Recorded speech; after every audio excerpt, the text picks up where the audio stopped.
நாடு முழுவதுமே விறுவிறுப்பாக நடைபெற்றக்கூடிய வாக்குப்பதிவில் தற்போது பாளையங்கோட்டை சட்டமன்ற தொகுதிக்குட்பட்ட வாக்குச்சாவடிகள் இவிஎம் இயந்திர கோளாறால் பாதிக்கப்பட்ட வாக்குப்பதிவு குறித்த அண்மை தரவுகளை பார்த்து வருகிறோம். தற்போது இயந்திர கோளாறை சரி செய்யக்கூடிய பணிகள் பொறியாளர்கள் ஈடுபட்டு வரக்கூடிய காட்சிகளை நாம் பார்த்து வருகிறோம். பாளையங்கோட்டை சட்டமன்ற தொகுதிக்குட்பட்ட வாக்குச்சாவடிகள் இவிஎம் இயந்திர கோளாறால் வாக்குப்பதிவில் சுணக்கமானது ஏற்பட்டிருக்கிறது. இது குறித்த கூடுதல் விவரங்களோடு இணைகிறார் எமது செய்தியாளர் செல்வராஜ். வணக்கம் செல்வராஜ். தற்போது பாளையங்கோட்டையினுடைய எந்த பகுதியில் இவிஎம் இயந்திர கோளாறால் வாக்குப்பதிவில் சுணக்கம் ஏற்பட்டிருக்கிறது? இது குறித்தான கூடுதல் விவரங்கள். நிச்சயமா சூர்யா, தமிழகம் முழுவதும் இன்று சட்டமன்ற பொது தேர்தல் என்பது இன்று காலை துவங்கியுள்ளது. திருநெல்வேலி மாவட்டத்தில் திருநெல்வேலி, பாளையங்கோட்டை, நாங்குநேரி, ராதாபுரம் மற்றும் அம்பாசமுத்திரம் ஆகிய 5 சட்டமன்ற தொகுதிகளை உள்ளடக்கியது. இந்த சட்டமன்ற தொகுதியில் 12,65,302 பேர் வாக்களிக்க உள்ளார்கள். மேலும் இதற்காக 1678 மையங்கள் அமைக்கப்பட்டுள்ளன.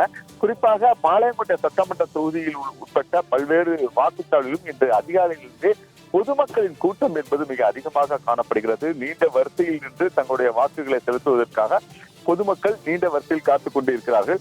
இந்த நிலையில் பாளையங்கோட்டை உள்ள இஜோ காலனியில் உள்ள ஏ காலனி ஜோசப் பெண்கள் மேல்நிலைப் பள்ளியில 185வது பூத் என சொல்லக்கூடிய அந்த பூத்துல தற்போது அந்த வாக்குப்பதிவு இயந்திரங்கள் என்பது திடீரென கோளாறு ஏற்பட்டது. அதில் முதல் வாக்காளராக ஒரு முதியவர் போய் நேரடியாக சென்று தங்கள் வாக்குகளை செலுத்தி விட்டு அதன் பிறகு அடுத்த சென்ற வாக்காளர்கள் யாரும் அந்த வாக்களிக்க முடியாமல் பெரும் சிரமத்துக்கு ஆளாகியுள்ளார்கள். இந்த நிலையில் உடனடியாக நெல்லை மாவட்ட நிர்வாகத்துக்கு தங்கள் தகவல் தெரிவிக்கப்பட்டது. சம்பவ இடத்திற்கு வந்த அதிகாரிகள் நேரடியாக தங்கள் அந்த சரி செய்யும் பணியில் ஈடுபட்டுக் கொண்டு வருகிறார்கள். இதே போல திருநெல்வேலி மாவட்டத்தில் கடையம் யூனியனுக்கு உட்பட்ட தெற்கு மடத்தூர் அரசு தொடக்கப்பள்ளியில் உள்ள வாக்குச்சாவடி மின்னணு வாக்குப்பதிவு இயந்திரம் கோளாறு காரணமாக அங்கும் பொதுமக்கள் நீண்ட வரிசையில் காத்துக் கொண்டிருக்கிறார்கள்.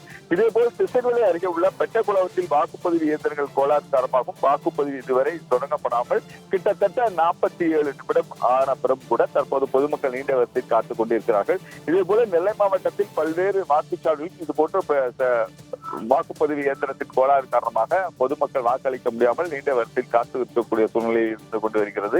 இதனைத் தொடர்ந்து அங்கு அந்தந்த பகுதியில் நியமிக்கப்பட்டுள்ள பெல் நிறுவனம் மற்றும் அதனை சரி செய்யக்கூடிய பொறியாளர்கள் நேரடியாக சென்று சரி செய்யும் பணியில் ஈடுபட்டுக் கொண்டு வருகிறார்கள். சூர்யா, பாளையங்கோட்டையில் இவிஎம் இயந்திர கோளாறால் வாக்குப்பதிவில் ஏற்பட்ட சுணக்கம் குறித்த கூடுதல் விவரங்களுக்கு நன்றி செல்வராஜ்.